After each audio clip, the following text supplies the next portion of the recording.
Let's call to order the October 15th, 2025 TTSA Board of Directors meeting. And 9 o'clock. And Dale, would you be so kind to lead us? Oh, wait, we've got to do roll call first. I'm sorry. I'd be happy to. Director Clement, I'm here. Director Cox, Yes. Director. Here. Director. And Director Wilkins is absent today. Now, Dale, if you would lead us in the pledge, please. I pledge allegiance to the flag of the United States of America and to the republic which stands one nation under God, indivisible, with liberty and justice for all. Okay. Thank you for asking. At this point, do we have any public comments? No. Okay.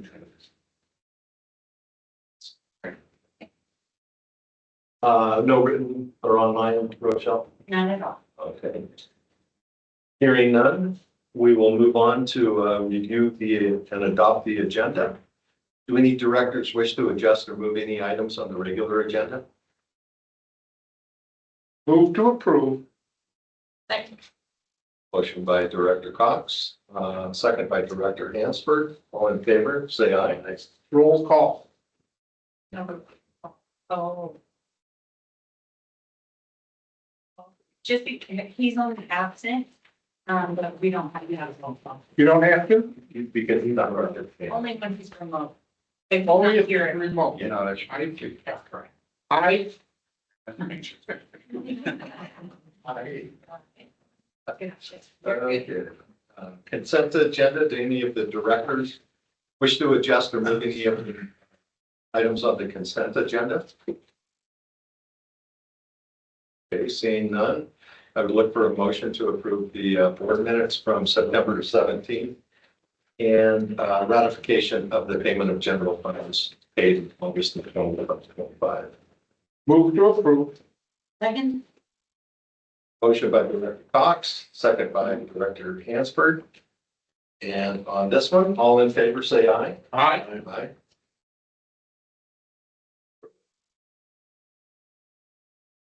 Okay. Review and approval of the agency connection charge policy. Any questions from the board of directors on this? I have quite a few comments on it. Okay. Liz can spell it out. Okay, great. All right, well, good morning. There was a draft connection policy included in your packet. This is a policy that was actually presented to the full board, I believe last June, when we approved the connection charge change effective January 1. The reason that it's coming back to the board is more of a housekeeping item and to allow for comments as well now. Because it was not a part of the official action, recommended action when we approved the connection charge. We approved the study and approved the ordinance update, but there was no direct action to make this a policy that is approved. So one thing that the policy is striving to do is to make sure that we address construction inflation annually. We went several years, 20-ish, without increasing these charges. And so this is an attempt to not fall behind again and to make sure that we're maintaining that inflator increase while we're in between connection studies. That is the short of it. It did come as a recommendation from HDR. Sean helped me craft this policy, so it aligns with the current study that we have out that the board has approved. That's why the construction cost index was selected and not a different index. That was an HDR recommendation. I will turn it over for questions, comments. Yeah, so I can't understand why, since it was a recommendation at the time, that the board didn't include it in the ordinances. That's a great question.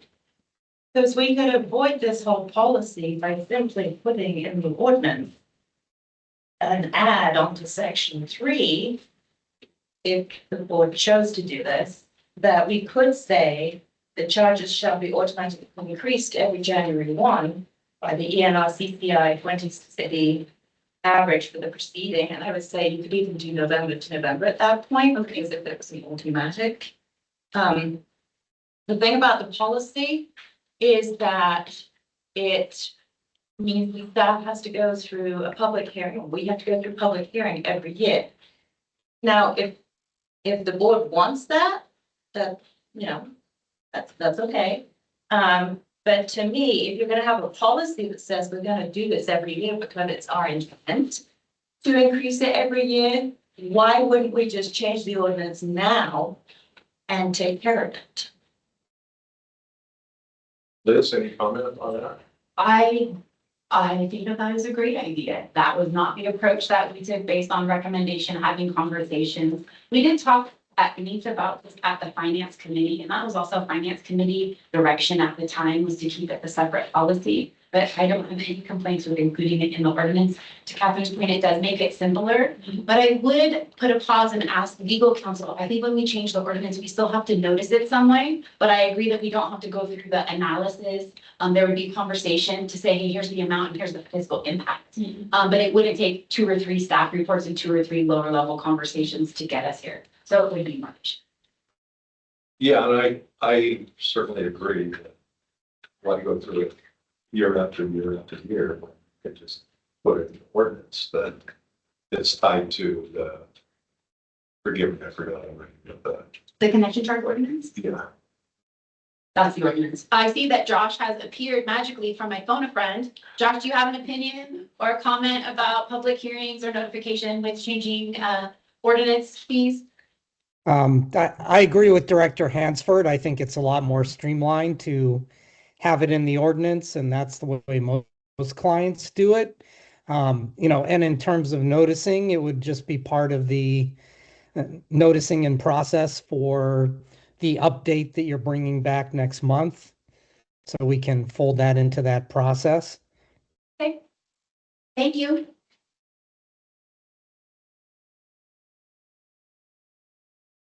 Are there other comments based on comments or what the recommended action will now be?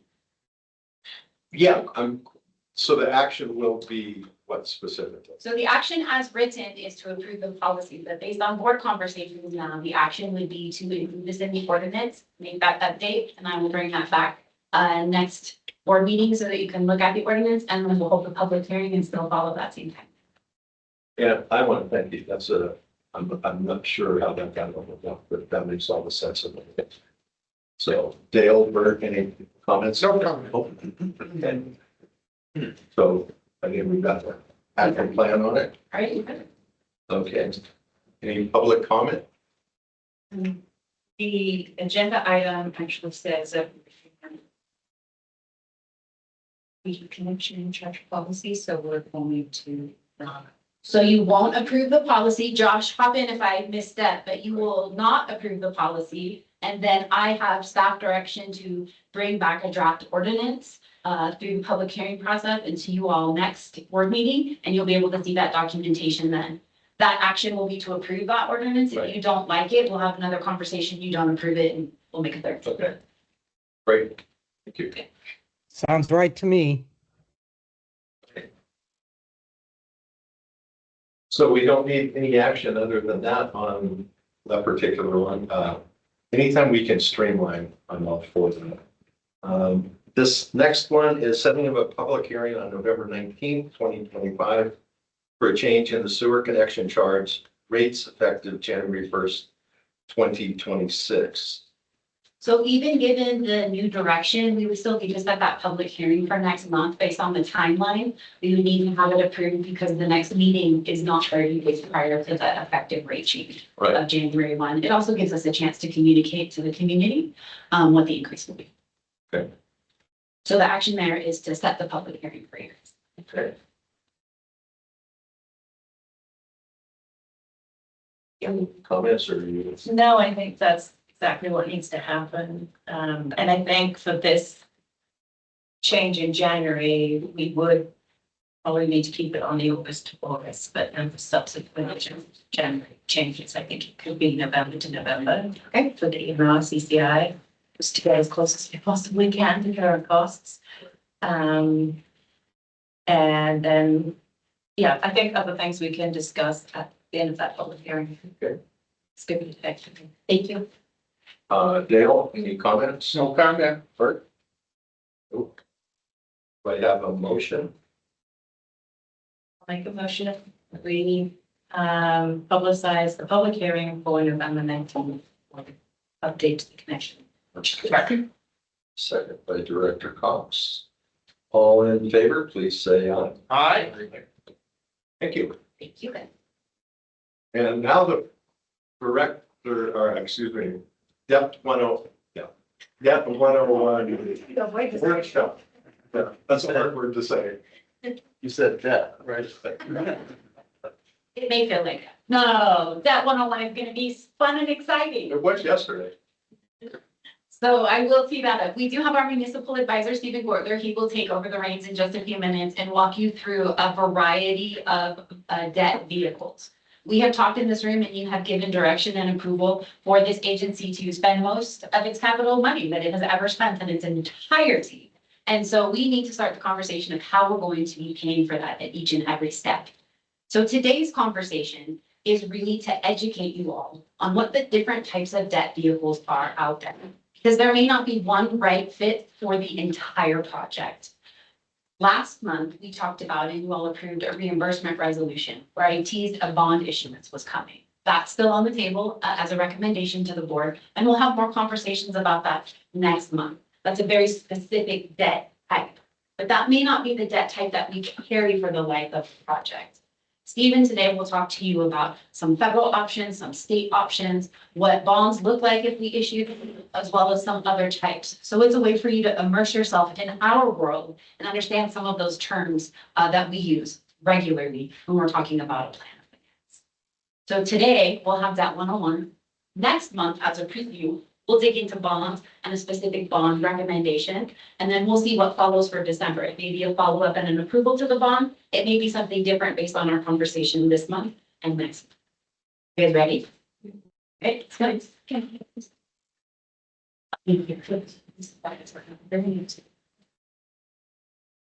So just press this. Good morning. My name is Stephen Gortler. I don't think we've met, but I think I've met most of you. Just as Nate was saying, right now you're at the beginning stages of a very long, complicated, costly capital improvement program. I don't know, 3, 5, 10 years it might last. It's hard to know exactly how much it's going to cost and exactly when you're going to incur those costs. So there's a lot of uncertainty right now, but it's likely that at some point you're going to have to issue debt.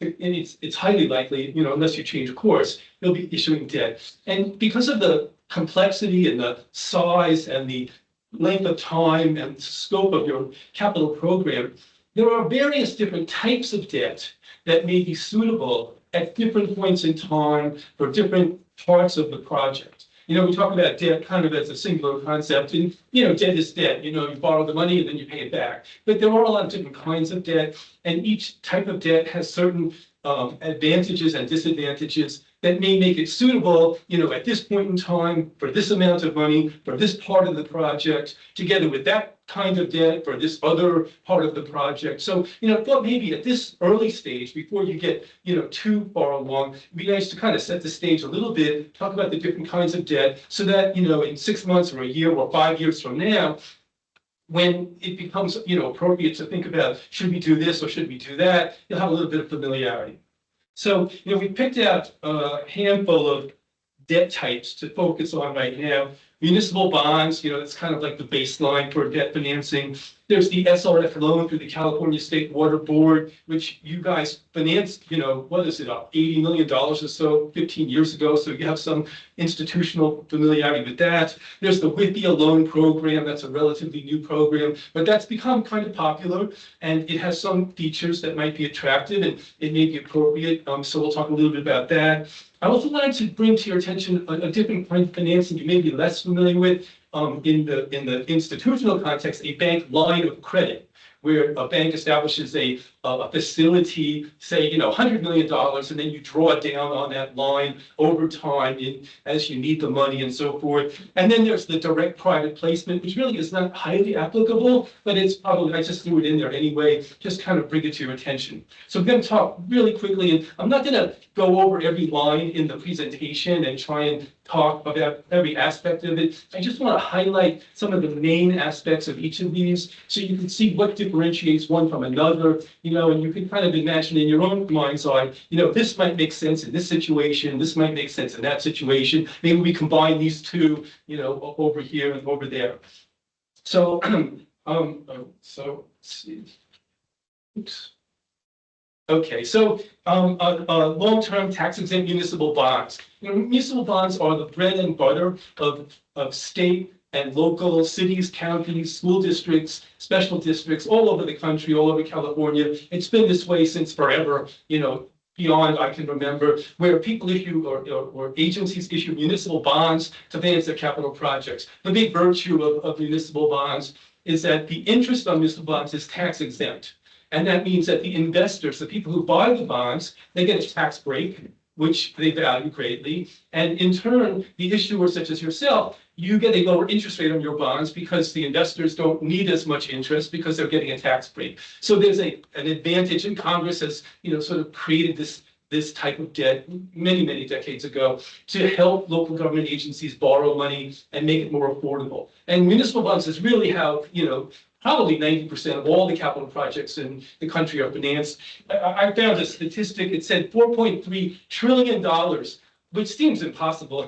I don't know if that's actually correct or not, but it's a vast amount of money over, typically it's common where municipal bonds may have a 30-year term. So, over the last 30 years, presumably $4.3 trillion of municipal bonds have been issued.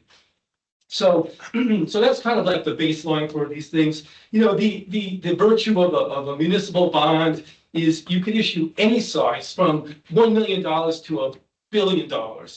Any term, you can go out 1, 2, 3, 5, 10, 15, 30, 40, 50 years. The market will buy your bonds, at some interest rate, any term, any size. You can pay it off in whatever rate you want. Pay principal today, delay the payment of principal until tomorrow, wait 5 years. It's infinitely flexible on how you structure your bonds.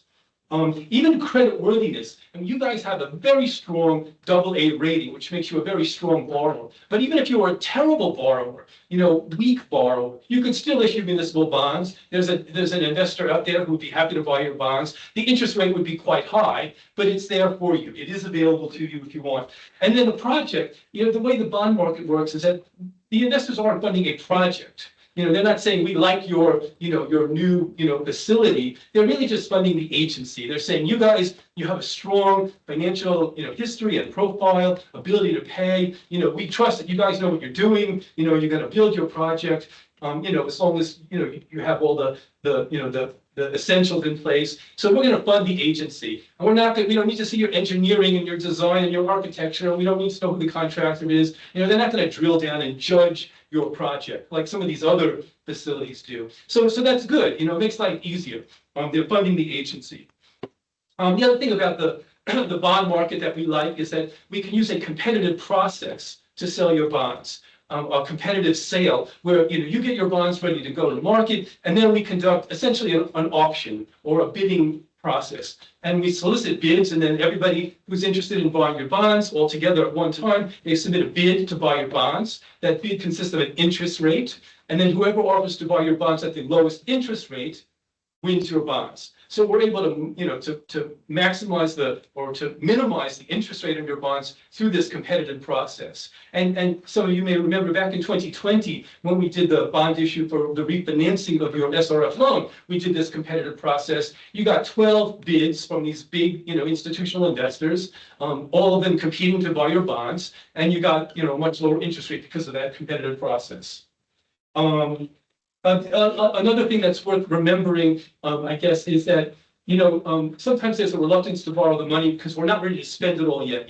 We don't know exactly how much we need and when and so forth. So the one virtue of a bond is that, as compared to some of these other types of debt, is that when you borrow the money, they give you, 10, 20, 50, $100 million. You don't have to spend it just yet, but you can invest that money. You can use it to buy treasury securities, which is a very safe, secure type of investment. The market today, treasury securities, you'll earn 3 or 4% on your investment, which is similar to your bond rate. So while the money is sitting around waiting to be spent, it's not just costing you money, but you're also earning money on the proceeds, so it offsets some of the cost. So if you borrow a little bit too soon, it's not going to, hugely increase your costs because you can invest temporarily. Last thing to mention on bonds is that, California state law has all sorts of rules and regulations governing in constitutional provisions as well as statutory provisions governing who can issue bonds and who can't issue bonds. And the way it works is that you can't issue bonds. Unfortunately, I should have started with this. You actually can't issue bonds. The only way you could really issue bonds is going through a whole voter approval process. It's an arduous, complex, time-consuming, costly process, which stems back originally from Prop 13 and then Prop 218. You have your Agency Act, which also has all sorts of provisions. So you can't actually, TTSA cannot just go out there and issue bonds. So, this is a problem that's common to all local public agencies and cities and counties in California. So the workaround that people use is they use the JPA law, the Joint Powers Authority law. They create a financing authority, with a JPA partner, and then the financing authority under the JPA law can issue bonds. It's a common everyday occurrence. I did a quick check just this morning, just in October, in the last 2 weeks. I found instances where JPAs had issued bonds. There was the Elk Grove Financing Authority, the Fontana Financing Authority, Atascadero Financing Authority, San Diego Financing Authority, Temecula Financing Authority, Kerman Financing Authority, Elsinore Valley, Water District Financing Authority. All of these financing authorities were created for the purpose of issuing bonds because it's, the state law thing in the last 2 weeks. And so if you were going to issue bonds, you would do this same little, create a financing authority, and then the financing authority would then issue the bonds. So, I want to just kind of make that point. So that's it for bonds. I don't want to go on and on, but that's kind of an introduction to the bonds. So then I want to talk a little about SRF loans. It's not working. Did I turn it on? Steve, you actually had on here certificates of participation versus bonds. Could you get on that? Sure. So I said, under state law, you can't issue bonds, but you can, without going through this JPA financing authority process, you can issue certificates of participation, which is another type of debt. It's very similar to bonds. It's got a little bit more complexity to it. And so sometimes local public agencies such as yourself might skip over the issue of creating a financing authority and issue certificates of participation. But there are 2 reasons why that's probably not the best idea. Number one is that investors don't like certificates of participation as much as bonds. Investors are, mom and pop investors, retail investors, and then there's institutional investors. When they say they want to buy bonds, they mean they want to buy bonds. Right? They don't, you tell them, well, I don't have any bonds, but we have some certificates of participation. How about buying those? And you can sell those too, but there aren't quite as many investors. You end up paying a little bit higher interest rate on those because it's a smaller universe of potential investors. If you were doing a one-time bond issue, 10, 20, $30 million, and that's it, done for the day, you might just say, okay, skip the financing authority, let's just do a certificate of participation. But you're looking at a large capital project going forward for many years that might entail issuing multiple series of large bond issues. So the cost of, issuing certificates of participation, hundreds of millions of dollars over many years, it's not worth it. The cost of doing a JPA, it's like $10,000 one-time fee, to do the paperwork and the approvals and so forth. It's over and done with. And then, you'll never really, there are some reporting requirements, some transparency requirements, but it's not burdensome. So it's well worth, the initial time and effort, given the scope and scale of what you are looking at going forward. But you may see certificates of participation in the marketplace periodically, and that's kind of the why. Okay, there we go. All right, so I want to spend just a minute talking about the SRF loan program. You're familiar with it. It's a great program. It really is a great program. It's very popular in California. It's been around for a long time. Just a little bit of sort of some of the details. So, what is the SRF loan program?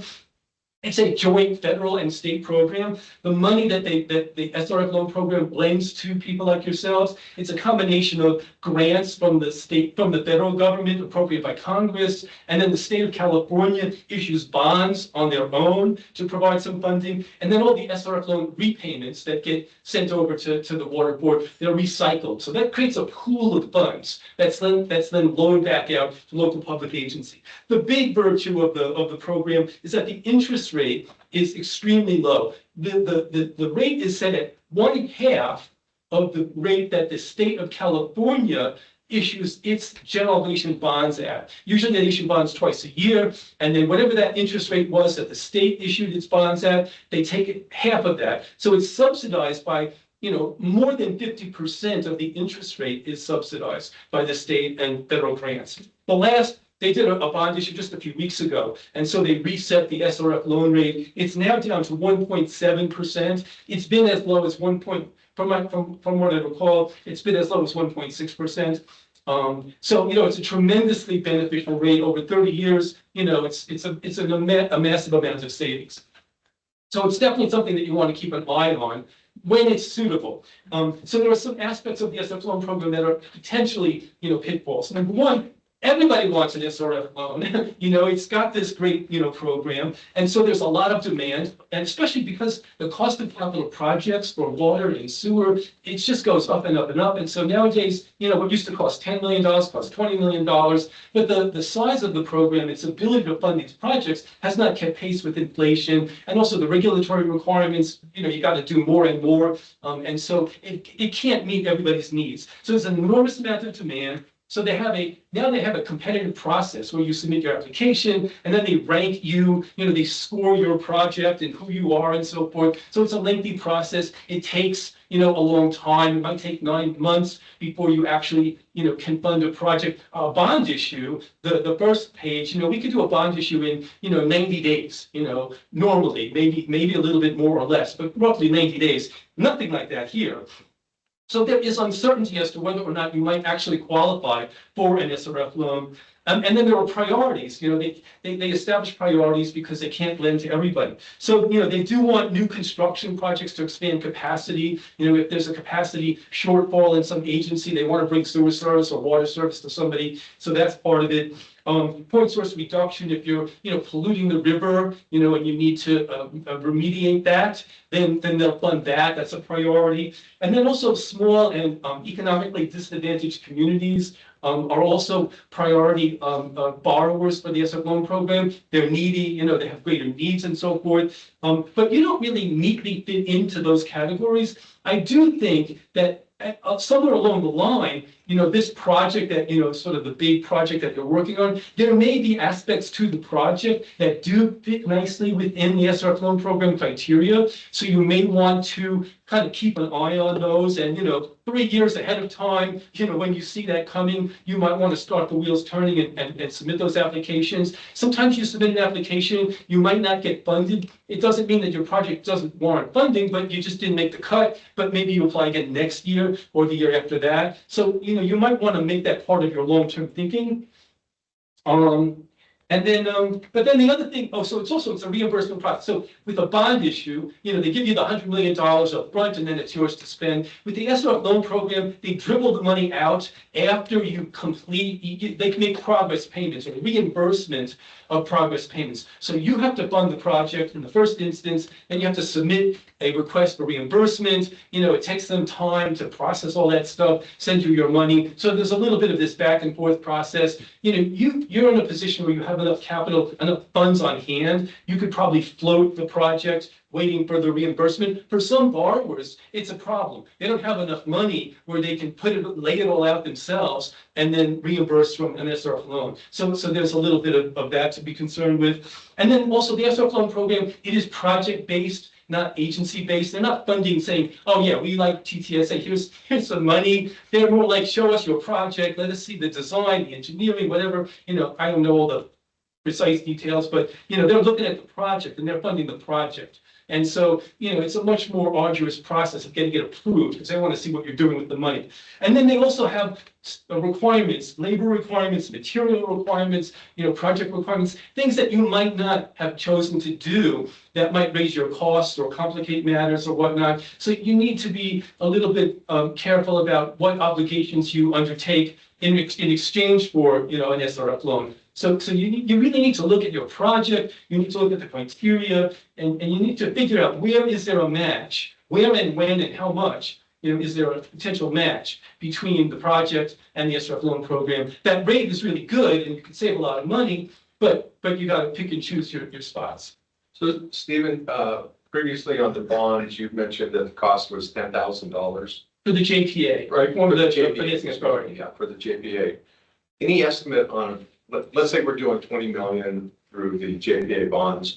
Any estimate what that 20 million would be? It sounds like those costs could be considerably more than 10,000 For a bond issue? for the SRF. SRF, my general sense, and, I have to confess, I'm not an expert in all these things, I know enough to cover the bases, but, I'm not an authority on everything here. But my impression, just from what I've read and seen, is that the costs that you're going to incur, or whether it's a bond issue, or an SRF loan, or a WIPIA loan, which is another thing we'll talk about, they're not that different. There are other types of financings which we'll talk about, which do have significantly lower costs of issuance, the legal fees, the banking fees, the advisory fees, and so forth. Some of those things you don't need in other types of borrowings. So there are lower cost types of financings, but whether it's the WIPIA loan or the SRF loan or a bond issue, you're still talking about a cost of issuance. Now, given the size of your project, the size of your potential borrowings, the cost of issuance are not going to be a major impediment, to doing a financing. If you're doing a $5 or $10 million bond issue,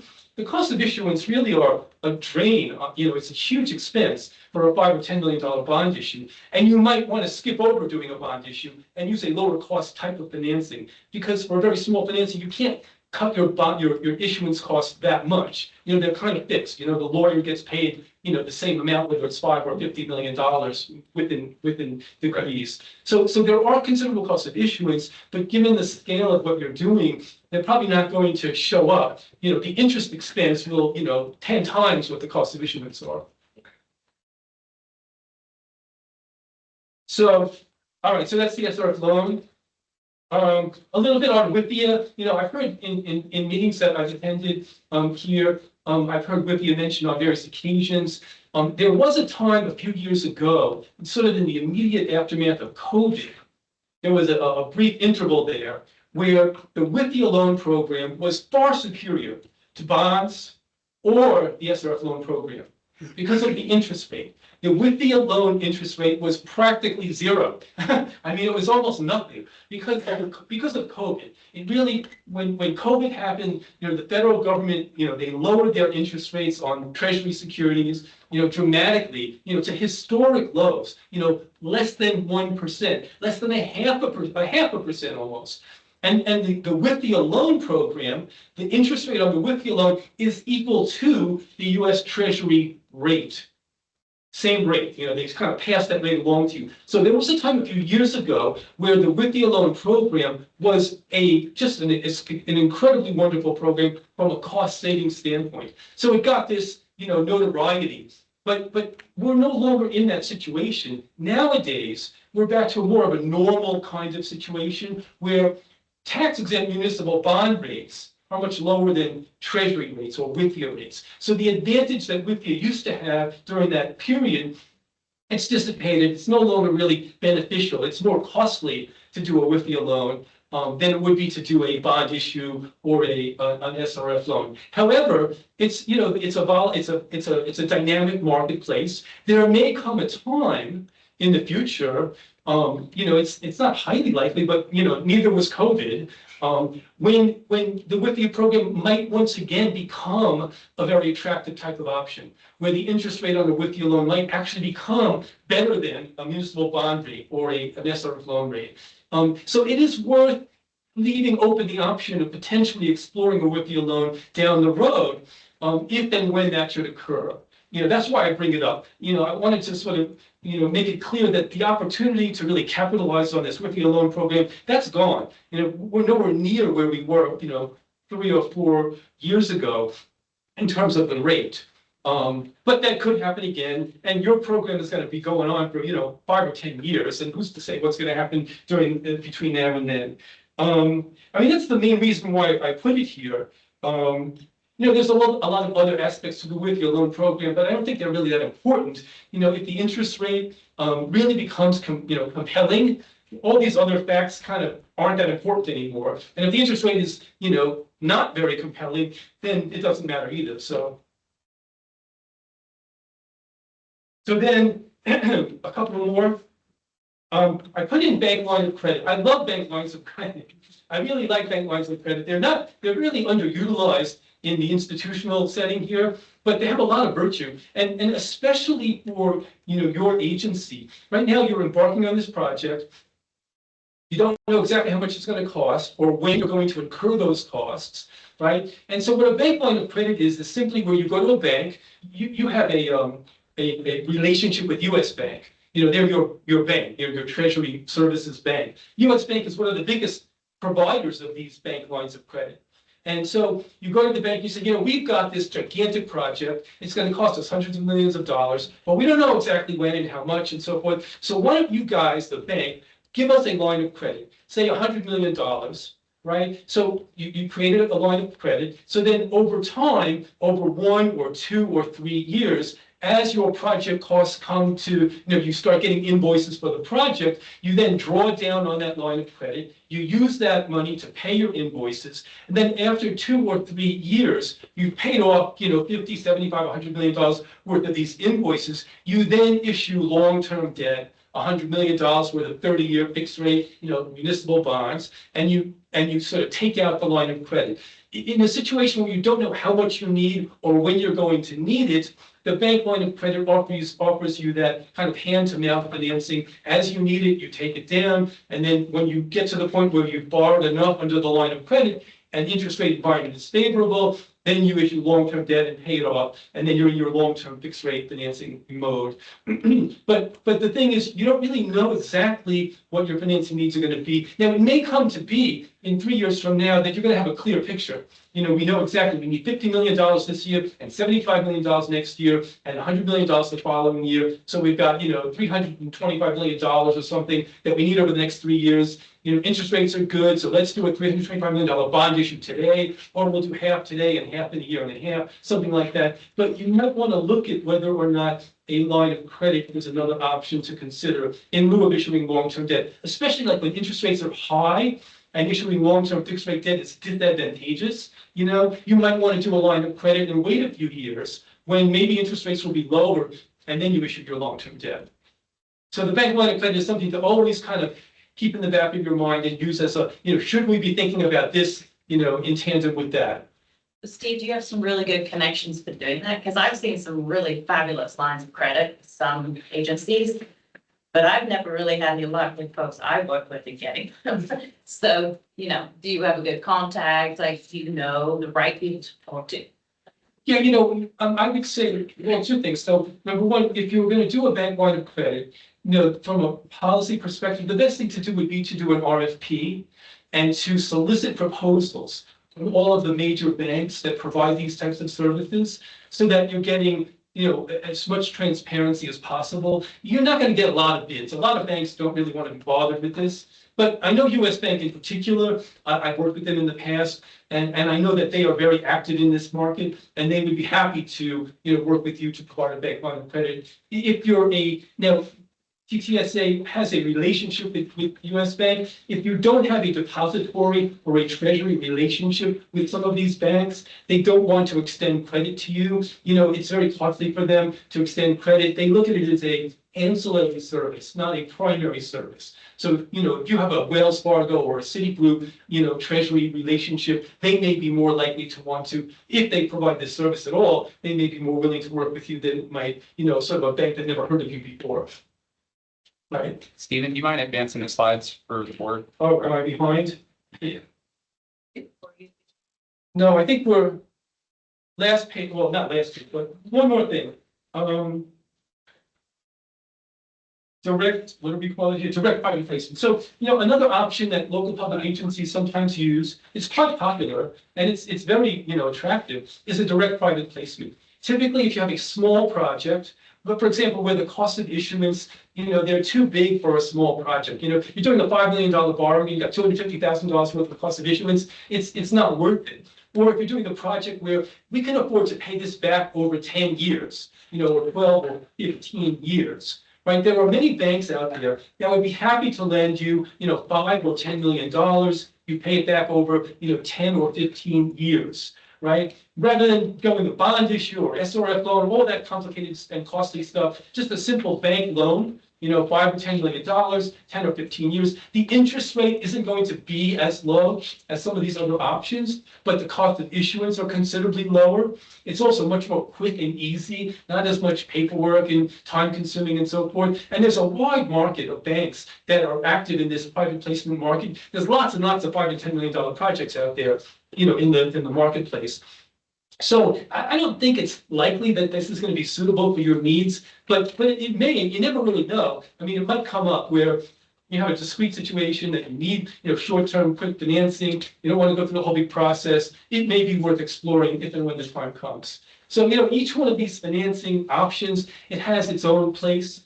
Together, one or two or three might, make a good sort of package, for a project or over time for an agency. So, just kind of wanted to, kind of put that out there so that you have that in the back of your mind as you go forward. And the only other thing is I do want to talk a little bit about interest rates. We always talk about, are interest rates high or are they low? Are they going up or are they going down? So I thought I might just put some graphs together and show you, this first graph here on this page here, this is an index of municipal bonds. It's kind of an indicator of where the municipal bond interest rate market has been over the last 10 or so years. On the far right-hand side there, you can see as of, I think I did this on Friday, it was 4.24%, the index, if you will. So you can see it's quite a bit lower than it was a few, months ago, last year, we were up to almost 5% there. But if you look over the long historical period, we are in a high interest rate environment right now. We are above historical norms. I would say, if we can get to 4 or 3.75, another 25 or 50 basis points lower than where we are today, then we'll probably be back on track to where the historical, norms have been. Back in these years from 2013 to 2020, we're in a situation where inflation was very, very low. And interest rates in turn were also very low. That's no longer the case. Now we have inflation. Maybe it's lower than it was last year, but it's still much higher than it was years ago. That may persist for quite some time. We may never get back down to these levels that we were at 5 years ago. That may be just not something in the cards. But there's probably another 25 or 50 basis points of improvement that could be happening even this year. I mean, we've seen. In fact, if you turn to the next page. I did the rate just for this year. This is just the last, I guess, 10 months or so of that same index number. So you can see we were pretty low, getting towards the 4% level earlier in the year. Then in April and May, this whole thing with tariffs came about, which caused a lot of dislocation in the marketplace. It put up a lot of concerns about more inflation, which drove interest rates up quite a bit. You can see we zoomed back up to almost 480. Then ever since then, the inflation risk of the tariffs hasn't quite materialized as much as people feared. So we've had a gradual kind of easing of the rate. We're kind of on a trajectory towards lower rates. By the end of this year, we may see further improvement. By the beginning of next year, maybe we'll see more improvement. It's really hard to predict, but that's a possibility. That's it. Thank you. Questions? If you guys have questions on the debt types, because Stephen will need to answer those. Okay. I wanted to pop into a quick little wrap up and give you some context for all the words. There were a lot of words. A lot of them were financial words. They're going to be financial words you're going to hear lots of times. This is not the one conversation we're going to have about this. But it was important to start with this step as the baseline educating level. So as Stephen noted, the picture needs to get more clear. Well, you all just approved a contract. Well, the picture is going to get much more clear in the next 24 months. So there will be a bond recommendation coming next month to support some conversations we've had with Stephen in the past about staying in the market, maintaining our AA rating because we're going to need to borrow into the future, as well as supporting cash flow for the next 18 to 36 months on two of our largest projects, digestion improvement and the nutrient removal. That's why we did that resolution that we approved last month. What I owe to you all is an evaluation of all of these debt types. President Wilson, you asked about the cost for the SRF loan. One of the things I want to provide to you in working in conjunction with the Carollo team is based on these debt types, what is our cost to do these? When does it seem appropriate in the project? There's a kickoff meeting in another week or two, maybe 3, I don't remember the calendar, with the Carollo finance team so that we can have these conversations and we can lean on them because they're very intimate with what the SRF and with the requirements are, and they're also designing the project. So again, if we need to meet a requirement to be able to get a low interest rate loan through one of those programs, they would be best suited to help us make that happen. So we're going to provide to you an evaluation as we evolve this plan of finance. There will be periods of times though, that we're going to need to support our cash flow. Even as Stephen mentioned, let's say that we go SRF. SRF punches the ticket. It's exactly what we're going to do. It's a reimbursement. We need to have cash first. So we need to be mindful of maintaining enough in reserves as well as having that cash to spend.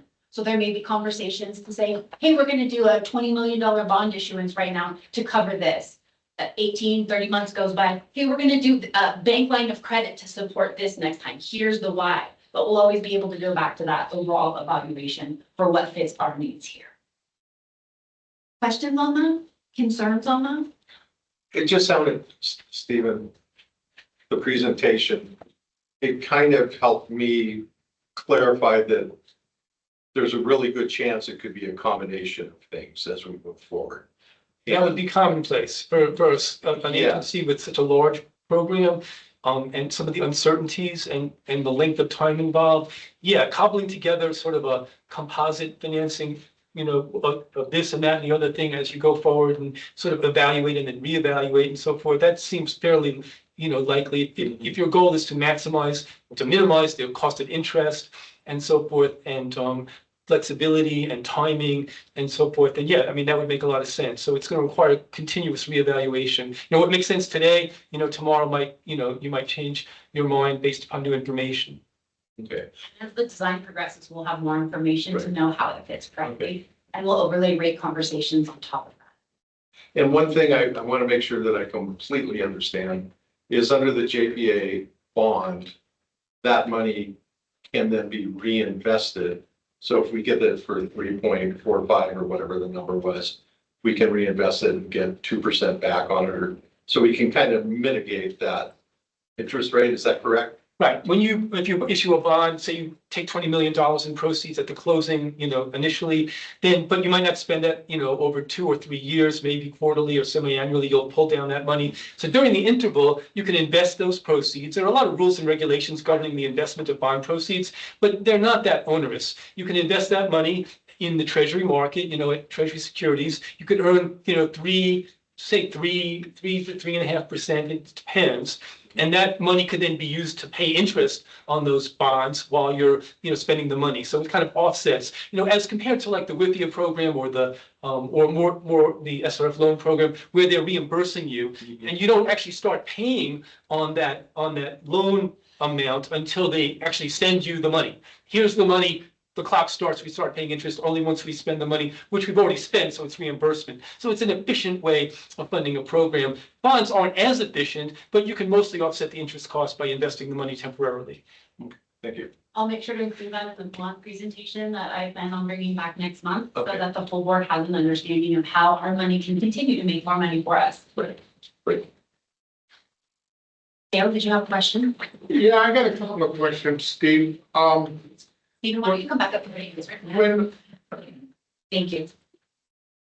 when we,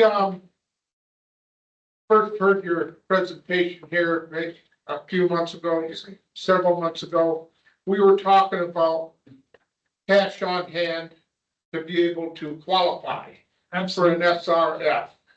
or state revolving loan. And you mentioned that with what we had projected as the cost of our project, we would need somewhere around $50 million to qualify for an state revolving loan. Just, I would slightly, say that, what you're referring to, was not so much an SRF loan program, but merely the ability to borrow hundreds of millions of dollars, as you envision doing with this project. My message was you need to build up your balance sheet so that you are cash strong, that you have a lot of cash on hand, that investors, if you're going to issue bonds, investors will be much more likely to lend you money at very favorable interest rates if you have a strong balance sheet with a lot of cash on hand. So that it shows that you are well run, you have prepared for this eventuality by setting aside a lot of funds. I advise you to sell assets, to raise rates, to lower your expenses, to do everything you can to build up your cash, so that when the time comes, you borrow less money, you can fund some of your project from cash on hand, and that your balance sheet is very strong, so that when lenders or investors look at you and say, man, these guys are rich, they got lots of money, so let's lend them some money. So when let's just say that we were gonna go for a state revolving loan, and at the time we put in for this loan, are we gonna be competing for money Yeah, every from other other projects that are in the state? Are we gonna be in a competitive type mode to be able to qualify for a state revolving loan? Absolutely, it's extremely competitive. There are many, many local public agencies, cities, and special districts that want to fund projects just like you do.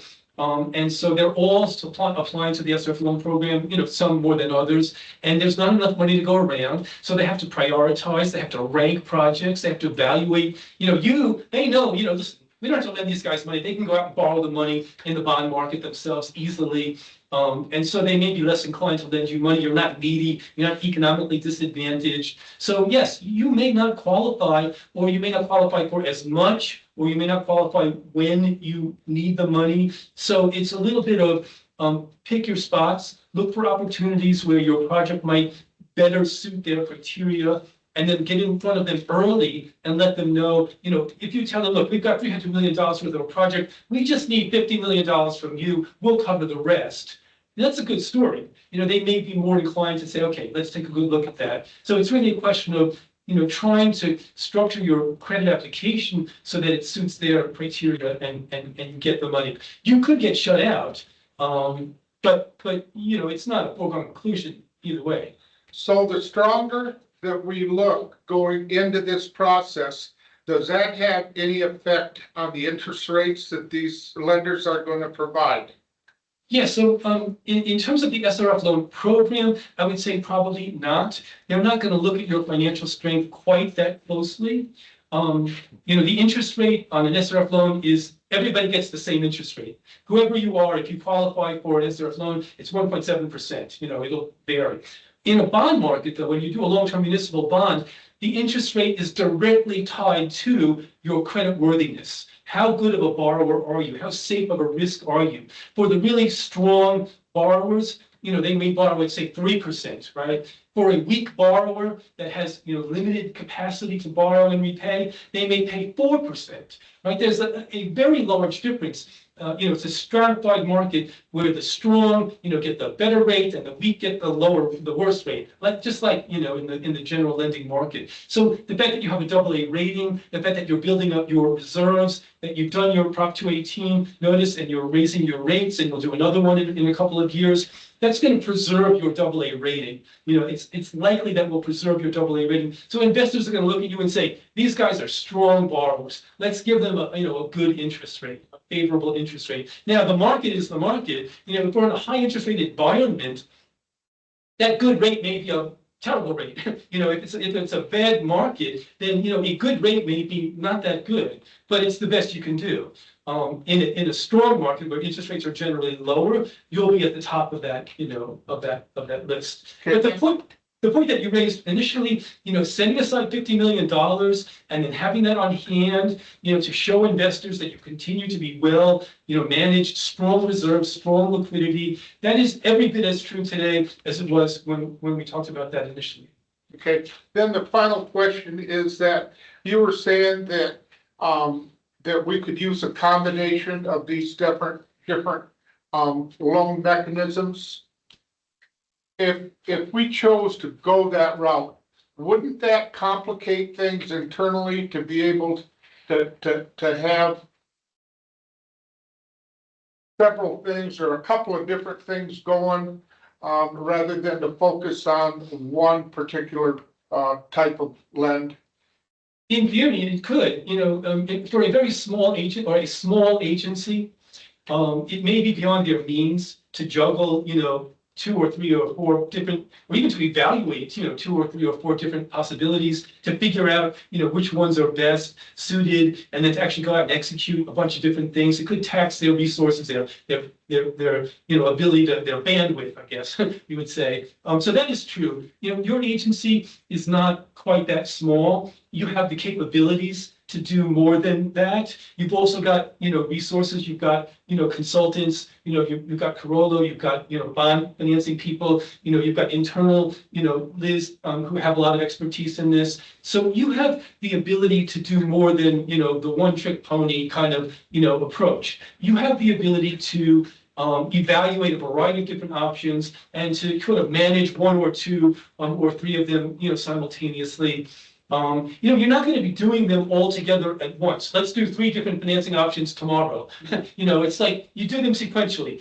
First we're going to focus on this. Then when the next situation arises, we're going to evaluate what makes sense, and we're going to focus on whatever makes sense at the time. We'll do a bond issue today. We'll do an SRF loan next year, or we'll look at WIPIA, or we'll take a look at a bank line of credit. But you're actually going to do multiple types of financings simultaneously. That's highly unlikely. Okay, now, can I ask one more question? Absolutely. I I don't have to ask.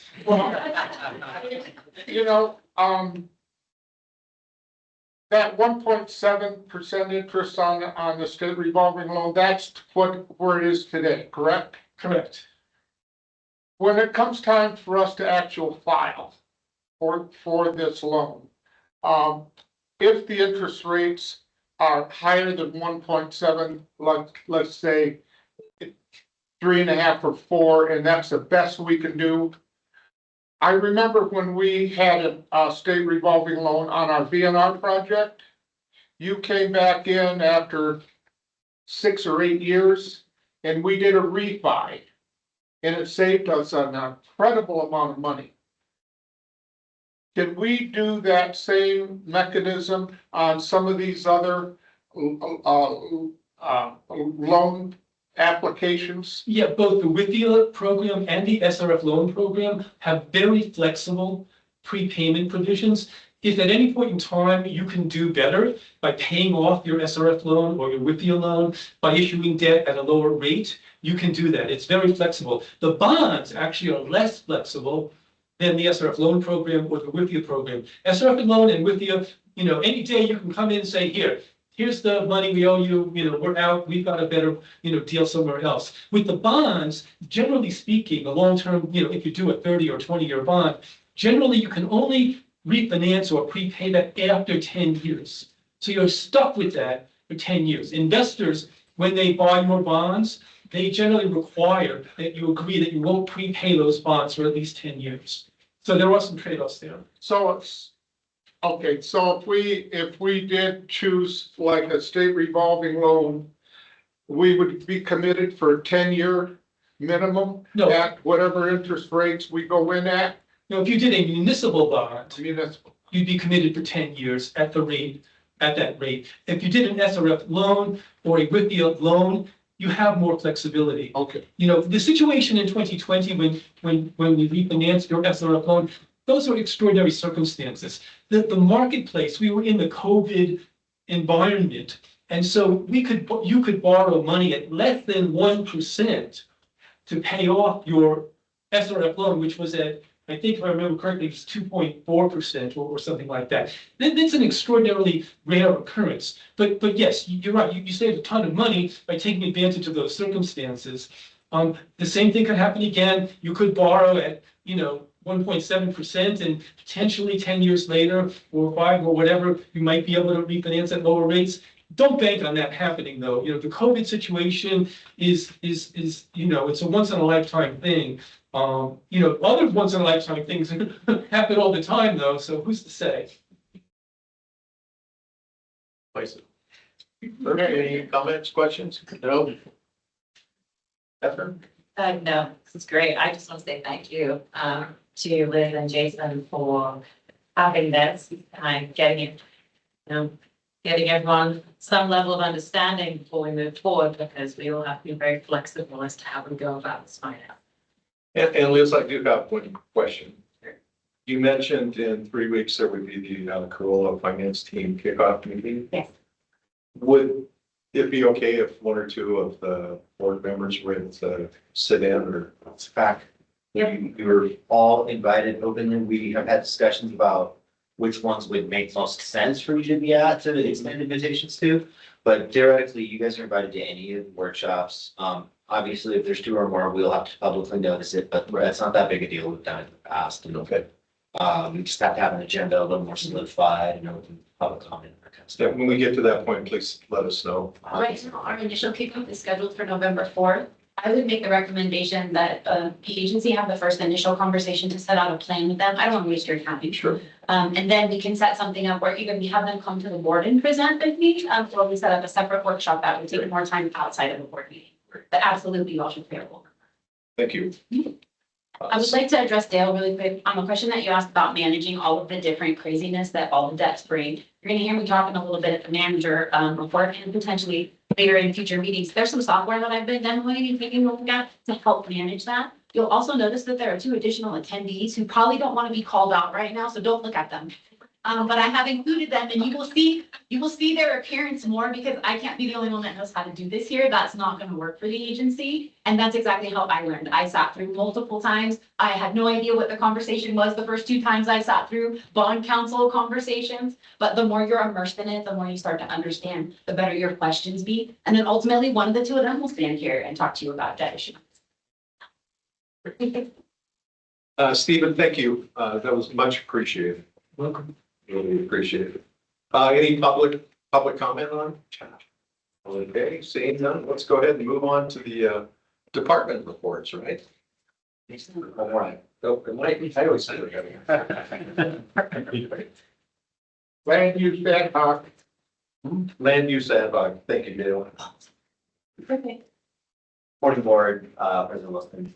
So as you know, we've been having recurring meetings with, Director Cox and, Director Wilkins for a land use ad hoc. This was an attempt to try and keep some organization, something that had a tendency to not stay organized. So that has done well.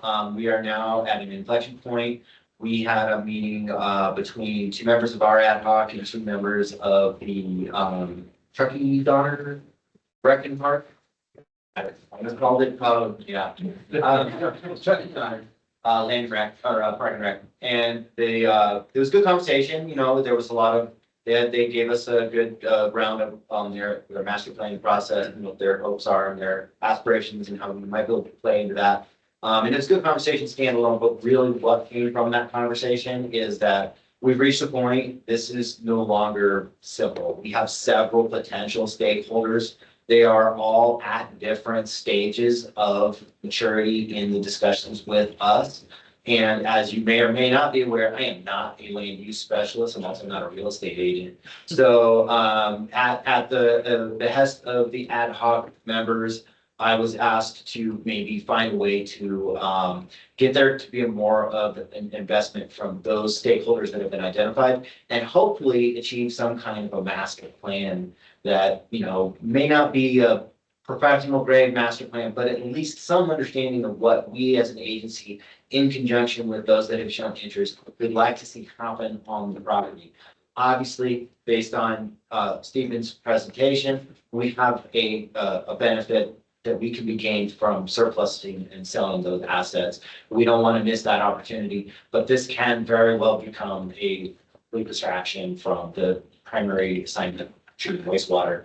So what I'm proposing for the board and seeking feedback on is I would like to do a round robin and reach out to member agencies, reach out to anyone that's already spoken to us, potentially expand that net even further, get some interest, identify who would be interested in participating, and then hold a meeting amongst staff members from the interested agencies in this room, and just get everyone in the same room and identify what TPSA's constraints are, what we hope to get from it.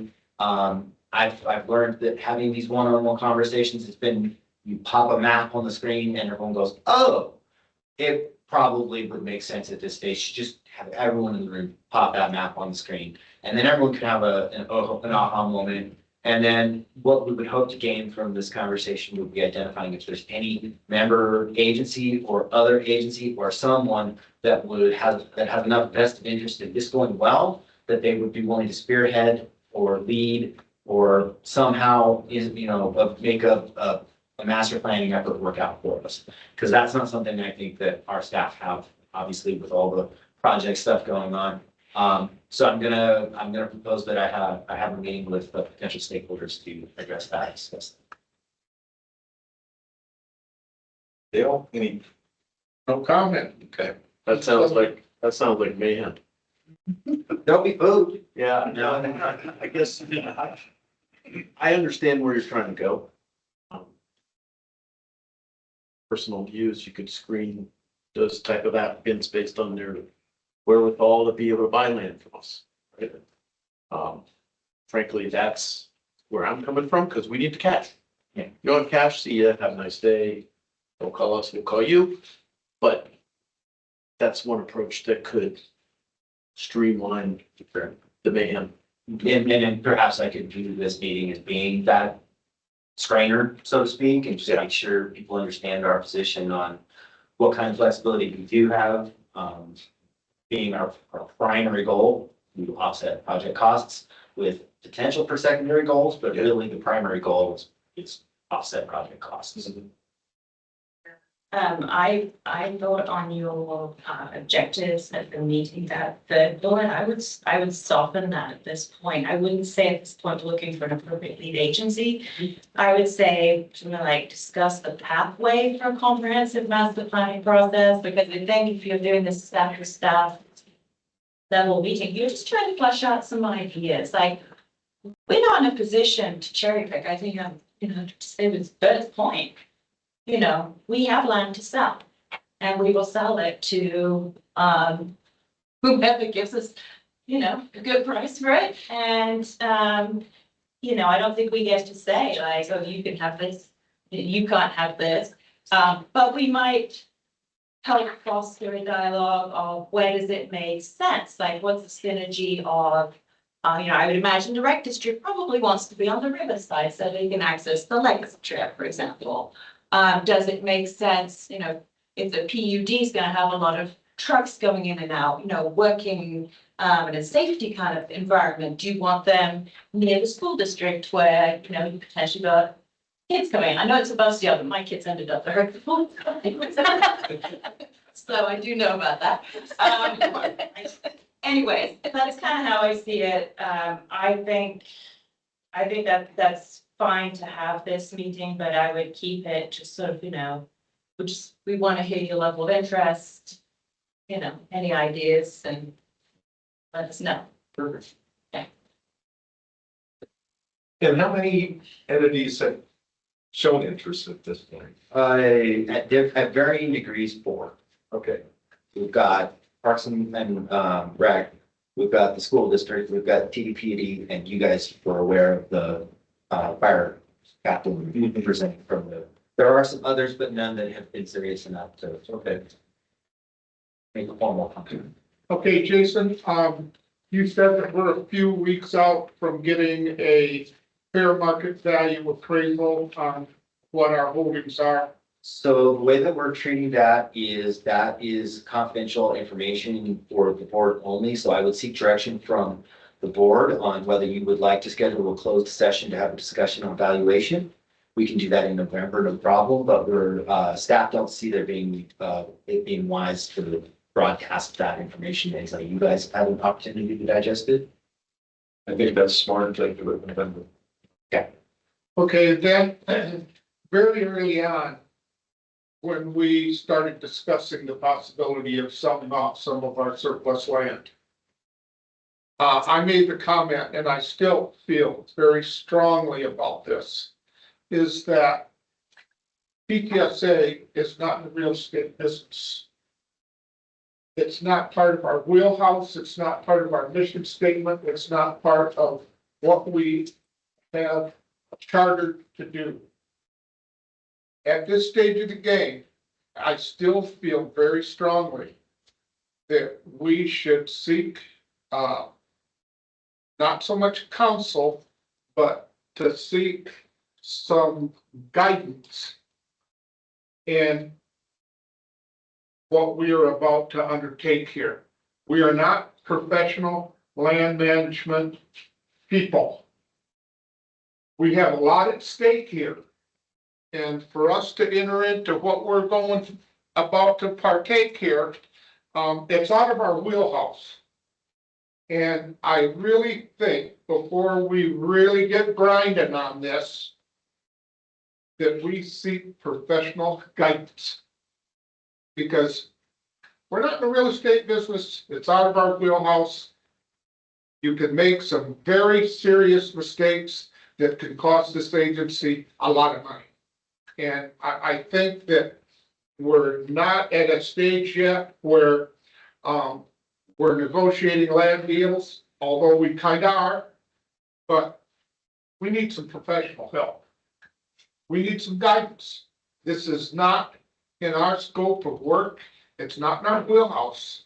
And in order to represent our shareholders, we've got to do the right thing.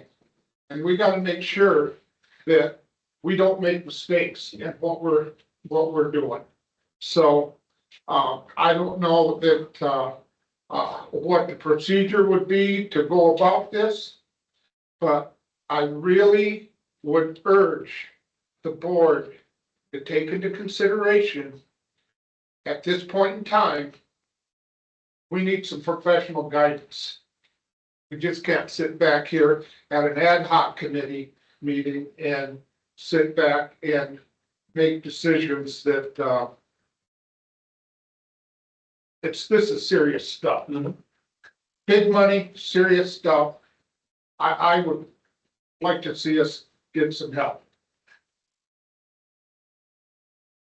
I think historically, when we did away with the chlorine gas and we realized that we didn't need the huge buffer zone that we have, that kind of was the step that said, okay, so now we might have surplus land. And we went through that and we did that. I believe it's called LORAD. Grass, yeah. LORAD, Like our aggregate study, and we're able to determine specifically what the area is that is surplus land. So I think we're being pretty rational about how we're moving forward, but I agree with you, Dale. I don't think that we need to like rush into this step. I think we need to be more calculated on it. And I'm not sure who we would reach out to for that. It'd be a real property attorney. Right, and my concern is, just as, probably even more so, is that we've got so much going on right now. We're shorthanded, and the people in the leadership team may not have the bandwidth for that, so I think reaching out to somebody that can guide us in that direction might be smart. I think. Yeah, I think it might be smart. I don't know that I'm quite there right now. Right. I think, wasn't there some work on some guiding principles that was happening with it? Did that get any further? I think that was put together by the ad hoc committee and. Well, we put together some guidelines very early on. Yeah, But that's not carved in stone. right. And these were just suggestions that we all discussed, about keeping, the property on the, north side of Jordan, vacant and, open at this period of time and only focused on the south side of Jordan Drive, whatever is, available there for our, for our initial sales. That's not to say it's carved in stone, once again, but, I feel personally that that Legacy Trail is a regional asset. And we've got to be very conscious of what goes in that's gonna be adjacent to that trail. Because, there's people come from all over the country to access that trail. And I feel very strongly about preserving the asset that we have with that trail. So, like I say, we're starting to grind forward here with some interested parties. And, it's gonna be time for us to either seek professional help or carve our guidelines into stone. Now, that's not to say that it couldn't be modified 20 years from now or whatever, but, we have too much gray area in what we're dealing with right now. And, we've got to kind of reel it in a little bit and focus on what we want to do. And with that being said, I hate to repeat myself, but I think we ought to consider getting some professional advice.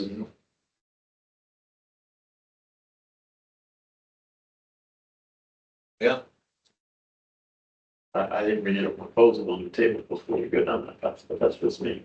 Yeah, I think I'd like to see, yes, I'm really happy first. Yeah, I think I would, I agree. I think we might want to do that. And it may be in, not very long from now. But I do like Jason's idea to hold a staff level meeting. I also want to know, like, what's outreach to, within our region, right? Shouldn't just be Truckee. I want to make sure other people know that there's that land that's available as well. So how do we go about all these things? But I think it might be good to just at least get an initial conversation going. It shows that this is a collaborative effort. We do want to work with other agencies to the extent, we can, but, yeah, I think there could well be a time for needing it, and it could be fairly soon. I think I'm not ready to make that decision today. Consider it.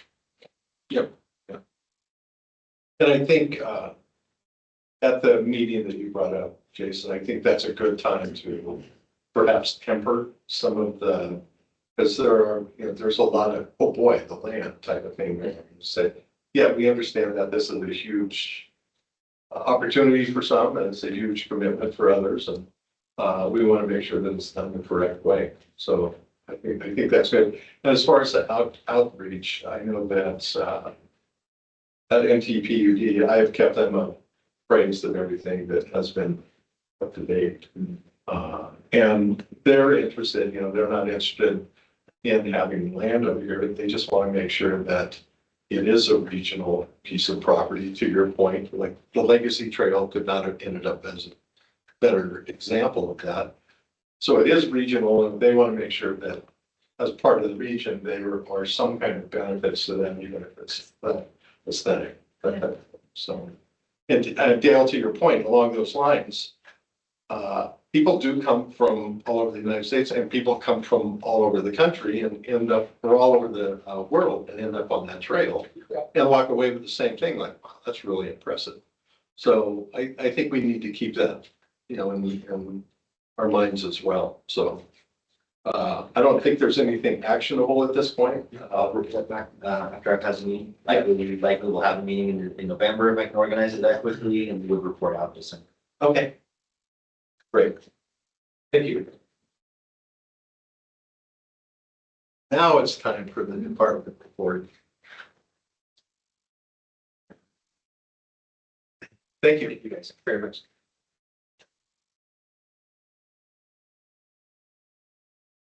Good morning, Board of Directors, President Wilson. For the Operations Department report, October 15th, 2025, all plant waste discharge requirements were met for the month. Staff attended the 2025 Web Tech Conference in Chicago. We cleaned and we assisted with some repairs on side 1. Completed 1 work order, have 3 pending, and you can see the flows and the concentrations for monthly averages were pretty consistent and normal. So, can you go to the next slide, please? Just a chart with the chemical costs. Next chart, please. So this is side 1. This is some of the area that we cleaned out. This sludge just accumulates over time, and we have to get it out once in a while with Vector truck. Next slide, please. Where does that sludge go? We put it out to the Vector pad, and then that goes into the bins that goes to the Lockwood. Okay. Just one of the chem clarifiers, Vector truck, what we use to clean out. Our monitor crew in Chicago. That's a picture Greg got from his window from his room. So yeah, next slide, please. This is just some of the technology. The one I'll point out is the Vivo. That's some of it with the NRIP project that we have coming up. Some of the nutrient removal from the digestate, which is the digested sludge that we send over to the Green Center or dewatering centrifuge. We're looking at trying to remove some of those nutrients. And this is just a process that can be used to remove some of the phosphorus out of the water that, so that we can lower struvite precipitants that can cause issues in pipes and pumps and stuff like that. This is a little different than some of the others just because it uses a vacuum process. So it was, it's a very small demo, but it was neat to see that at the conference. Was there technology that you guys kind of all went, wow, that's. Yeah, so one of the well, of course, there's always technology you go, wow, some of that's leading edge and not quite cutting edge. It's very new. A lot of it hasn't even been tested in the field. So you got to kind of be careful with what, to get too attracted to. Sometimes it takes time for them to prove out their theories and stuff. So one of the other process over on the left there, that is a hollow tube fiber membrane, and that's something that's in our, with our NRIP project, that's going to be the final filtration. So, it was nice for staff to be able to see those technologies and talk to different types of vendors and see what the benefits and advantages, disadvantages to what they consider advantages, disadvantages to their system with ours. Yeah, you can always get a lot of knowledge and talk to other people in the industry that some of them are running these systems and see what they've dealt with and not dealt with. That's it. Any questions for the operations department? Thank you, Mike.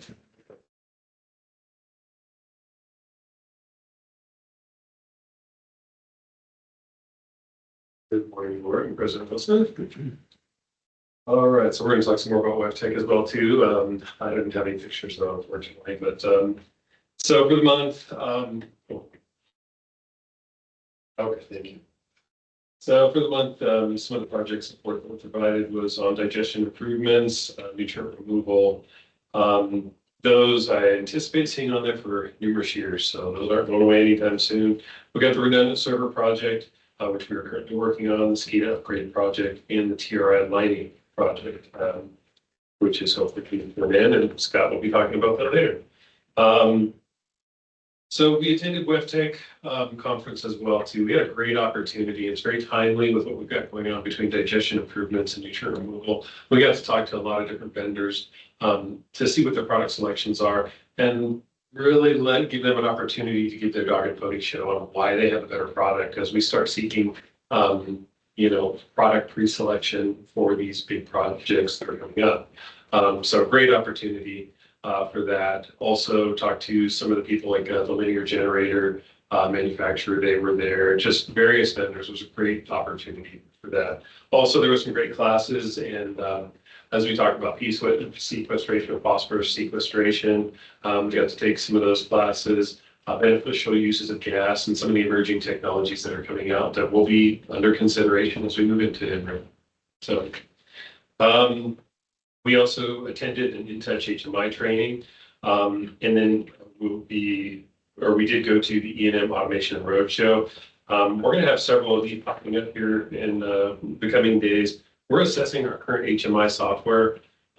As you're probably aware, we have a SCADA system that runs this entire facility. The HMI is the interface between our operators and the equipment in the field.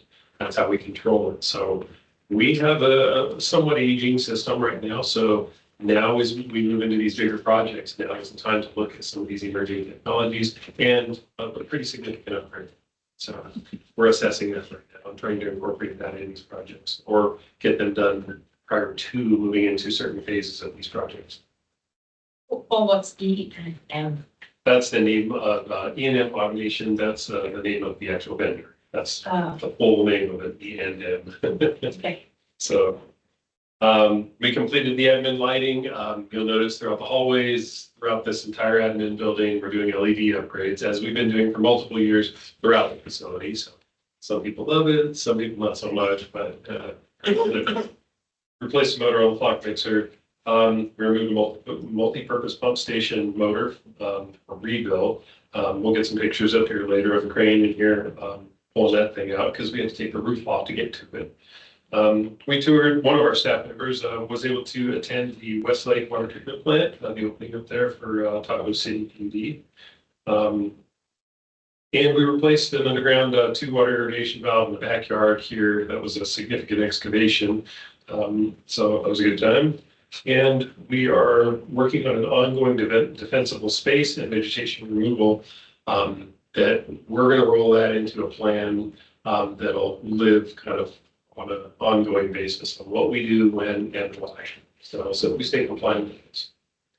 And we also replaced some of the U-bolts on a secondary clarifier and a port draft tube. Sounds like a small job. It's not a small job. So for the month, we stayed pretty flat with work orders. As you can see, we're completing about what we're creating. We have finally somewhat turned. We're starting to see data that is showing that preventative maintenance is becoming more prevalent than corrective. So hopefully data will prove out that we're having an effective or starting to see the effects of a preventative maintenance program that reduces the number of correctives and failures. Well, can you, Yeah, I'm sorry. Can you go back to that slide, please? Go ahead. Yes. okay, that's real quick. Okay. When you talk about a work order, is that something that's generated in-house? So somebody sees that there's a part that needs replaced, for example, they have to put in a work order in order for that. Yeah, there's 2 different mechanisms for creating a work order. It can be generated by staff on a corrective basis. They see something, we fix it.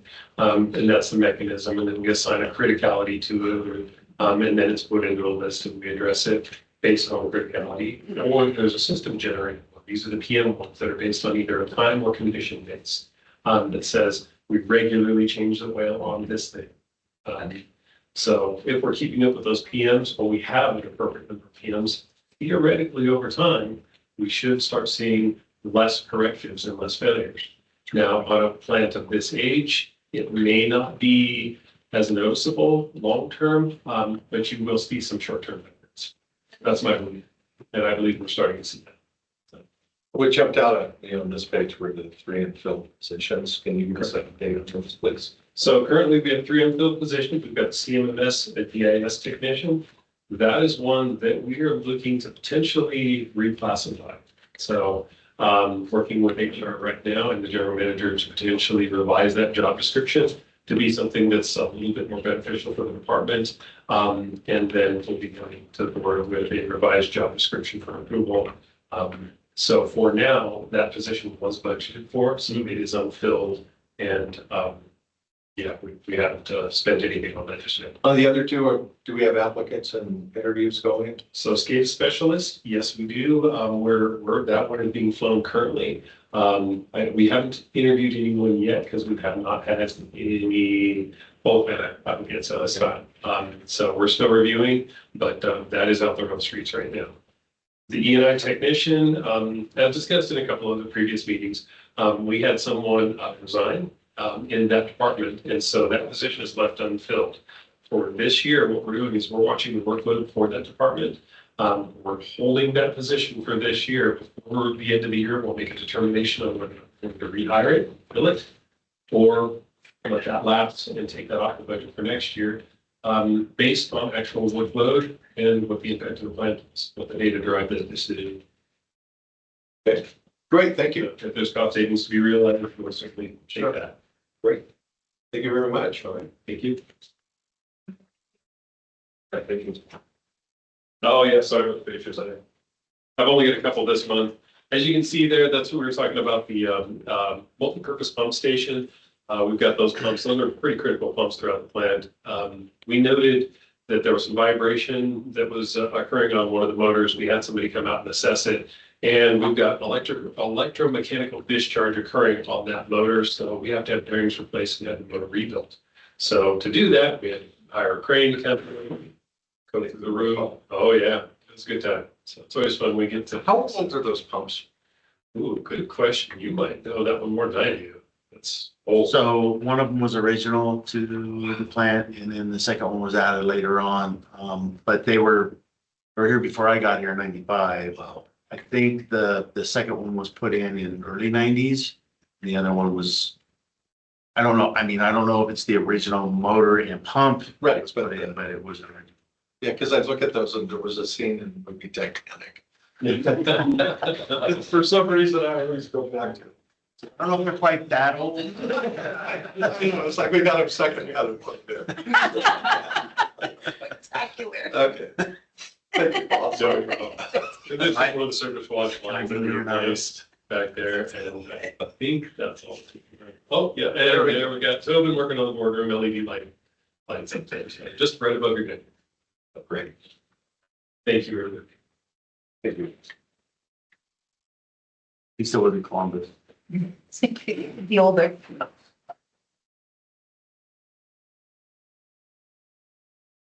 Morning, Board of Directors, Director Wilson, Scott Fleming, Senior Engineer and Interim Technical Services Manager.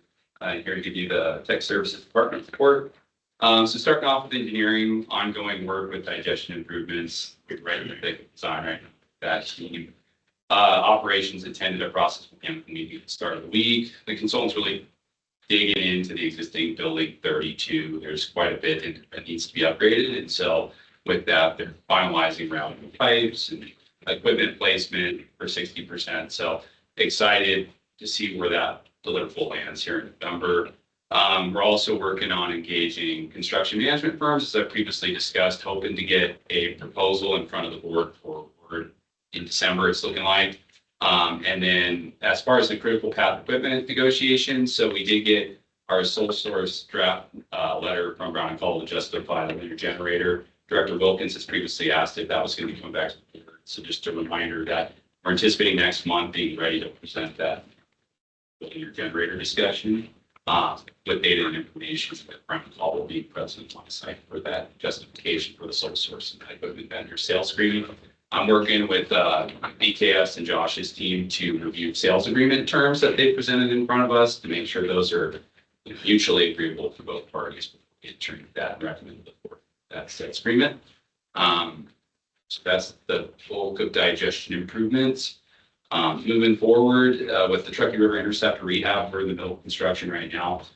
Some of you that have driven down Highway 89 have probably seen work going on across the road or off the side on the shoulder. So where we were at, I wrote this last week, so some of the dates might not be current, but basically they started the closure on October 6th, and we've been bypassing flows since the 4th. So you'll see 2 HDPE lines strung out along the trail. The TRI cleaning was completed on the 6th, though we had to bypass sewage first, and then we were able to clean the pipe.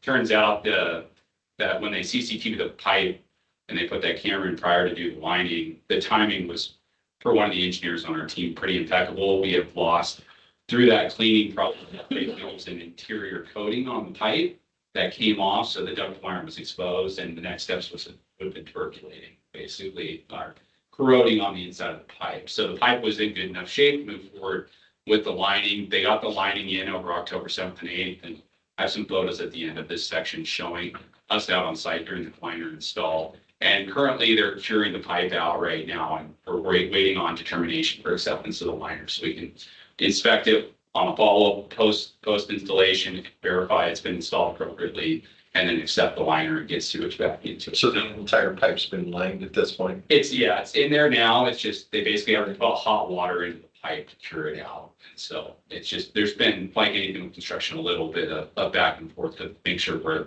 confident the pipe meets all necessary requirements. Just typical construction.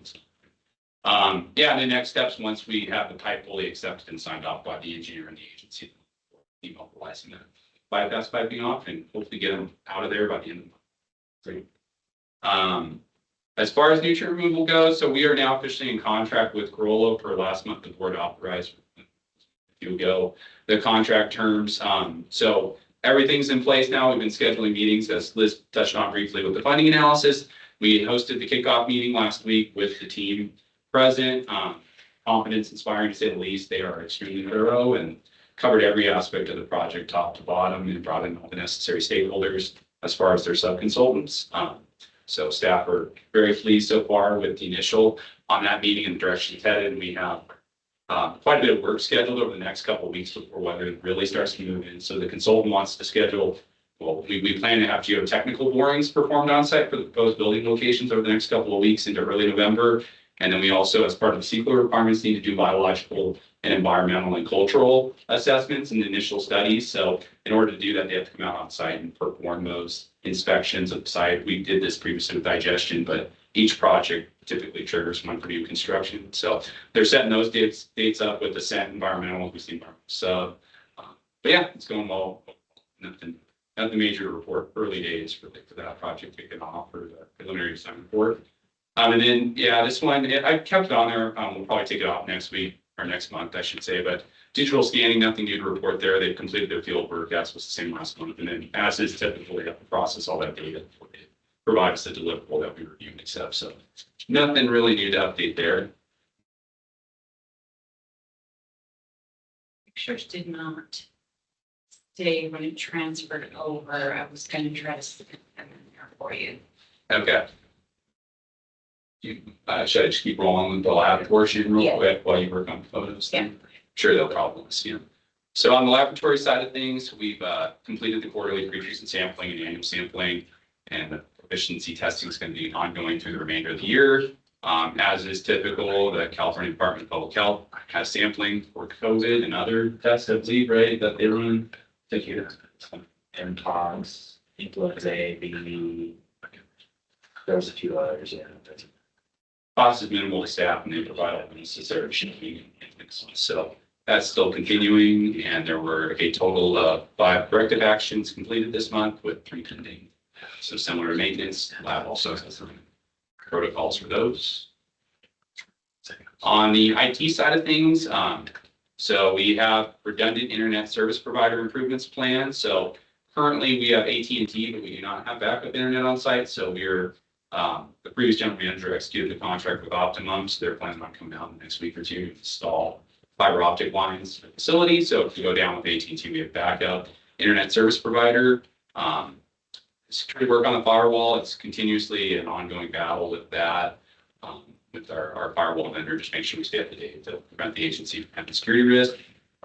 Electronic signature software evaluation, this one's near and dear to Liz over there. Looking at DocuSign and some other platforms to try to start setting up some, initially with check signings, but long-term with a lot of other documents. So kind of modernize the agency and get in the way of Mike's, and they started training from years of check signing along with Paul and Jason and other managers. So trying to get that into place. Permit portal replacement project. Director Wilson, I saw your email. It turns out Liz did confirm we actually had some staff in attendance with them. So news to me before I was aware of what was going on with that. So Yeah, we're still evaluating portable options, but, Blast, who was in here previously, has walked us through. We've had some internal discussions with the farm team, and it's going to be a little bit of a challenge to find the appropriate permitting portal. So we're working on which one it is with our IT supervisor. Camera network upgrade project. Yeah, we basically are at capacity. We only have slots for a couple more cameras. So IT department's looking at options for whether or not we think we're going to need additional cameras out of digestion improvements in some of the other projects. Website migration with Civic Plus is ongoing. That's hopefully looking to roll out in the next couple of months, from my understanding. And then, yeah, new laptop commissioning rollouts has been completed, and the IT ticketing system is fully implemented with generally pretty good reviews from everybody. Overall, with that ticketing system, there's been 31 corrective and 5 outstanding, and then on the preventative side, 4 and 2. Hey, yeah, so, talking about TRI rehab, so they have a box truck. This is containing approximately 1,500 feet of pipe liner. So that what you're seeing coming out of the box truck is actually the pipe uncured. So it basically needs to get pulled down and inserted into the manhole. So that's at the top end off of Highway 89 on the shoulder with our Caltrans encroachment permit that was approved. If you want to go to the next slide, I think it's got kind of showing. So the contractor had to set up some temporary scaffolding to keep that liner off the ground. We can drag it, dirty it. It's got resin in it in a sense that's pretty sticky and tacky that until it gets into place, we can make sure it stays clean. And then they've got equipment out there as they're jacking it into the manhole, along with some generators. If you look closely, it's kind of hard to tell, but there's about 4 contractors working on a amount of basically an insertion location there to basically get it through. And the easiest way to describe what's going on is like, you think of a sock, and you know, when you like pull the sock inside out, basically they're inserting that liner into the pipe, and then they invert it through, and they add water to create the necessary push to get it folded inside out back into the pipe placement. It's kind of what is going on. So this is at the very start of that process. This is their boiler, one of 2 that they have on site currently. This is a steam boiler. So they have a steam boiler truck that provides the necessary hot water to cure out the pipe down there. So once they get that sock, in a sense, inserted into the pipe and inverted and in place, then they start adding heat to it to cure it out. So that's what's been ongoing the last week or so. And then this is the team, both Brown and Caldwell staff were present that day for the inverting and insertion of the liner, our staff presence. And we've got ongoing full-time CM that you all authorized with Brown Caldwell for this project, and they've been doing a great job handling contractors as they progress towards this project. Any questions about the projects? Yeah, what's the shelf life for that? So the resident liner expert claims we can get up to 50 years. It's 50? Up to 50. I'm not gonna make you any promises, but yeah, so We're gonna check on it. yeah. So we have don't quote me on that, no. We have a 1-year warranty, so typically like those coatings or linings within the first year, if there's premature failure, we're gonna see it right away. So the contractor's required to go back and inspect post, basically 11 months into that warranty period, verify we have any issues with that liner. And then after that, we should know if we're looking pretty good. But there's also that inspection post curing that we're going to verify prior to putting the line back into service because of the heightened concern. We don't have the ability to bypass this location once it's in. So Now, this was different technology than what we used at the River Ranch relining, no, that was more or less the same. the same? Yep, another project we did with the cured in place pipeliner. And I anticipate that we'll also be using this for our final river crossing project that we have slated out a few years from now. And we've always tried to stage those because it's just overwhelming to try to do. So we're gonna be sitting back doing this same technology further on down the TRI? Potentially, yes. We haven't done the PDR to verify that's the appropriate method, but I have a strong suspicion, other than open trenching the river, that is probably the most cost-effective solution in line. So, yeah, unless we were just to build a new pipe down 89 or something, but I don't think any of us wants to that kind of. Thank you, Scott. Thank you. Thanks for the photographs, because in my mind, it didn't look anything like that. So that was great. I say picture for $1,000. Yeah. Yeah. Okay.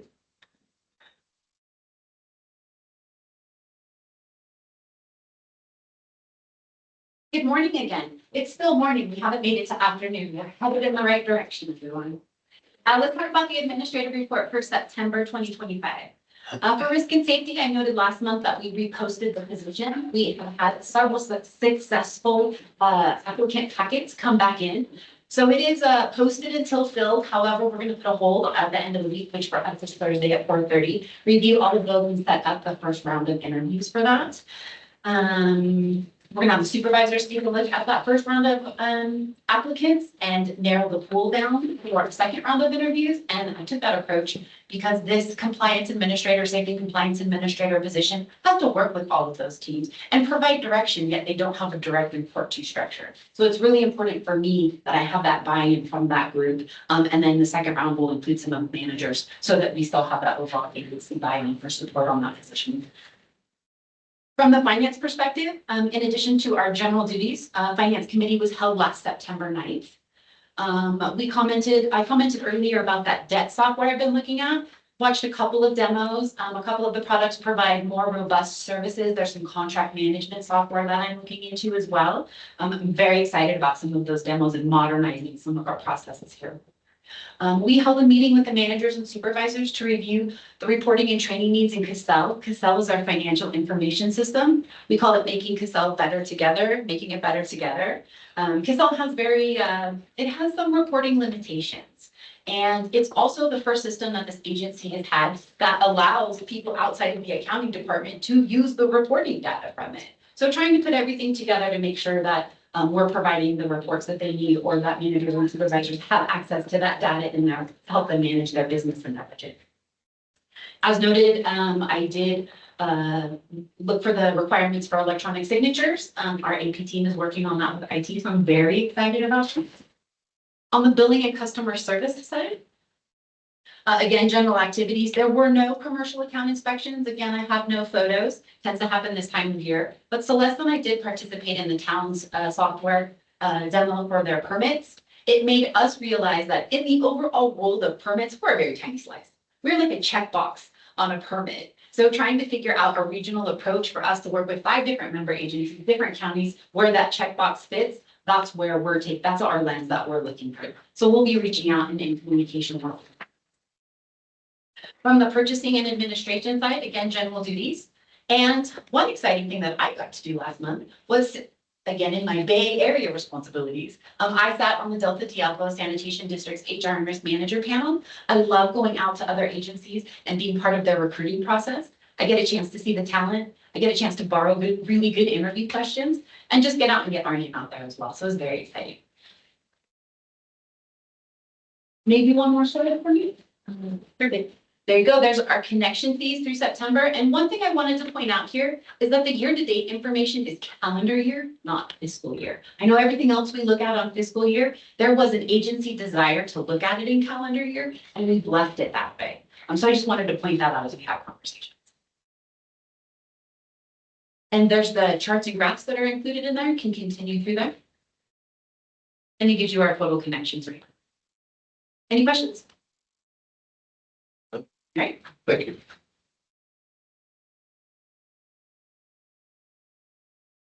Good morning again. Obviously, management staff covered the level of complexity we're dealing with right now. A lot of stuff going on, so I'll just kind of give you an overview on some of the stuff that's impacting us. One of the initiatives I really wanted to implement coming into this role was supervisory training, and I think that there's a lot of benefit associated with that training coming directly from me. So I held the first of those trainings for supervisors. We did a training on evaluations of performance management. It was a really awesome opportunity for them to kind of share some of the things they're struggling with, some of the things they need support in, and some of the things they didn't realize they could count on each other for support for. So it's really nice to watch that team become more cohesive and form. And I am a very strong believer in most places are secretly run by the frontline supervisors. So I want to support them as much as I possibly can. Went to the area general managers meeting. That was kind of cool. My first one of those. And got some insights, got to meet some people. Great opportunities, obviously, for making some of the stuff we're doing a little bit more visible, putting it on a few more maps. Been working, I went to Web Tech with staff. That was amazing. That will likely be my last technical conference I will attend. It is a tremendous technical overload of information. It was probably larger than any conference I've ever been to by a factor of 3. And it was overwhelming. So I spent a lot of time standing on the periphery, watching the experts dig into and have really in-depth conversations with vendors. So probably the last time I'll do that. I'll stick to some more administrative type stuff. But it was fun. Great opportunity to hang out with the staff. I love that stuff. We had our CWEA Water Professionals Appreciation Week, which is kind of something I think it started in 2017. It's just a week to say thanks to the staff. We had a couple of snacks, brought some ice cream in, so make sure everyone knows they're appreciating the hard work they do here. So that went well. We have some staff that will be attending the Trucking Big Truck Day this weekend, where this is our first year in several years attending, probably since COVID. So we're gonna send a team, deal it out, and then hopefully next year we can bring a big truck with us, because we're not really prepared just yet for that. So we'll figure that out. But yeah, we've got a couple of staff going for that. And we've got Rochelle will be attending the board secretary, CSDA board secretary conference, which is, she always comes back with some really good gems from that. So I appreciate her doing that. That is the high level covers it. You have any questions? Thank you. I do have time. It's totally unrelated. Christmas party, Yes. We're getting to that time. We are, yes, we've been discussing that. We're gonna be having an on-site holiday lunch. Okay, board members will be invited. Okay. Where we're catering, we're up to, you got any ideas, let us know. Same. You got some, never mind. Okay. We'll have an update for you. Any further questions from the board? Seeing any in public, I think we'll move into the closed session now.